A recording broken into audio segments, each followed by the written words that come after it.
ಇನ್ನು ಈ ಚರ್ಚಾ ಕಾರ್ಯಕ್ರಮದಲ್ಲಿ ಮತ್ತೋರ್ವ ಹಿರಿಯ ವೈದ್ಯರು, ಖ್ಯಾತ ವೈದ್ಯರು ಡಾಕ್ಟರ್ ಶಿವಲಿಂಗಪ್ಪ ಅವರು ಕೂಡ ಜಾಯ್ನ್ ಆಗಿದ್ದಾರೆ.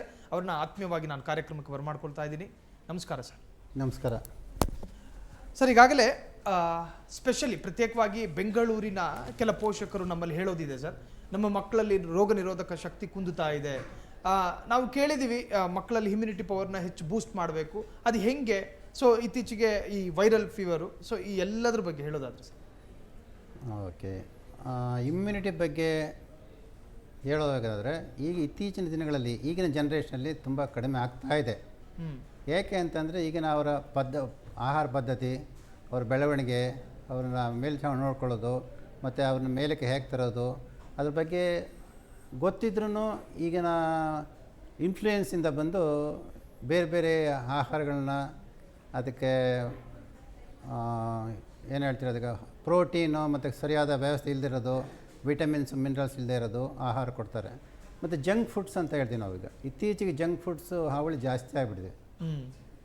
ಜಂಕ್ ಫುಡ್ಸ್ ಅಂದರೆ ನಾನು ಜಾಸ್ತಿ ಹೇಳೋದು ಬೇಕಾಗಿಲ್ಲ, ನಿಮಗೆಲ್ಲ ಗೊತ್ತಿದೆ ಇರುತ್ತೆ. ಜಂಕ್ ಫುಡ್ ಅಂದರೆ ice cream, chocolates, Kurkure, chips, fried items ಮತ್ತು ಪಿಜ್ಜಾ, ಇದೆಲ್ಲ ಮಾರ್ಕೆಟಲ್ಲಿ ಸಿಗ್ತದೆ. ಏರೇಟೆಡ್ ಡ್ರಿಂಕ್ಸ್, ಇವೆಲ್ಲ ಮಕ್ಕಳಿಗೆ ಹಸಿವಿನ ಟೇಸ್ಟ್ ಇಂಪ್ರೂವ್ ಆಗುತ್ತೆ ಹೊರತು ಹಸಿವು ಆಗಲ್ಲ, ಮತ್ತು ವೆಯ್ಟ್ ಪುಟ್ ಆನ್ ಆಗ್ತದೆ ಹೊರತು ಇಮ್ಯುನಿಟಿ ಇಂಪ್ರೂವ್ ಆಗೋದಿಲ್ಲ.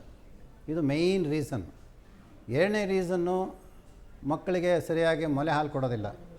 First 6 months exclusive breast feeding ಅಂತ ಹೇಳ್ತೀವಿ ನಾವು. ಎಕ್ಸ್ಕ್ಲೂಸಿವ್ ಬ್ರೆಸ್ಟ್ ಫೀಡಿಂಗ್ ಅಂದರೆ ಹುಟ್ಟಿದ ಟೈಮಿಂದ ತಕ್ಷಣವೇ ಆ ಮೊಲೆ ಹಾಲನ್ನು ಉಡಿಸ್ಬೇಕು, ಅಪ್ ಟು 6 ಮಂತ್ಸ್ನಾಗ ಕೊಡಬೇಕು ಅಂತ ನಾವು ಹೇಳ್ತೀವಿ. ಮಿನಿಮಮ್ 1-1.5 ವರ್ಷ ಕೊಟ್ಟರೆ ಒಳ್ಳೆಯದು.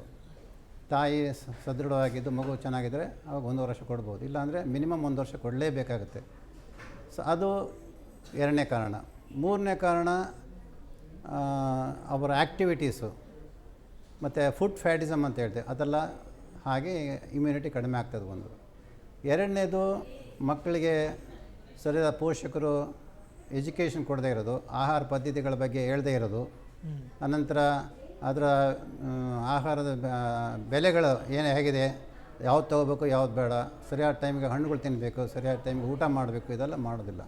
ಹೀಗಾಗಿ ಇಮ್ಯುನಿಟಿ ಸ್ವಲ್ಪ ಕಡಿಮೆ ಆಗಿದೆ. ಹೀಗಾಗಿ ನಾವು ಇತ್ತೀಚೆಗೆ ನೋಡ್ತಾ ಇದ್ದೀವಿ, ನಾವು ಈ ಮಳೆ ಶುರುವಾಗೋದ್ರಿಂದ ಈ ಇನ್ಫ್ಲೂಯೆನ್ಸಾ ಬರ್ತಾಯಿದೆ, ಫ್ಲೂ ಫೀವರ್ ಅಂತ ಬರ್ತಾಯಿದೆ ಇತ್ತೀಚೆಗೆ. ಅದರಲ್ಲೂ ಸ್ಪೆಷಲಿ ಮಕ್ಕಳಲ್ಲಿ ಮತ್ತು ವಯೋವೃದ್ಧದಲ್ಲಿ, ಅಂದರೆ ಓಲ್ಡ್ ಏಜ್ನವರಿಗೆ ಜಾಸ್ತಿ, ಯಾಕೆಂದರೆ ಅವ್ರಿಗೆ ಇಮ್ಯುನಿಟಿ ಕಡಿಮೆ ಇರುತ್ತೆ. ಮತ್ತು ವಯೋವೃದ್ಧರಿಗೆ ಮತ್ತು ಮಕ್ಕಳಲ್ಲಿ ಕೆಲವೆಲ್ಲ ಕಾಯಿಲೆಗಳಿರ್ತವೆ, ಕ್ರಾನಿಕ್ ಡಿಸೀಸ್ ಅಂತ ಹೇಳ್ತೀವಿ ನಾವು, ಅಂಥವರಿಗೆ ಅಟ್ಯಾಕ್ ಜಾಸ್ತಿ. ಸೊ ವೈರಲ್ ಫೀವರ್ ಇತ್ತೀಚೆಗಂತೂ ಭಾಳ ನೋಡ್ತಾ ಇದ್ದೀವಿ. ಬೆಂಗಳೂರಲ್ಲಿ ಆಲ್ಮೋಸ್ಟ್ OPDನಲ್ಲಿ 20-25 ನೋಡ್ತಾ ಇದ್ವಿ ಎವ್ರಿ ಡೇ.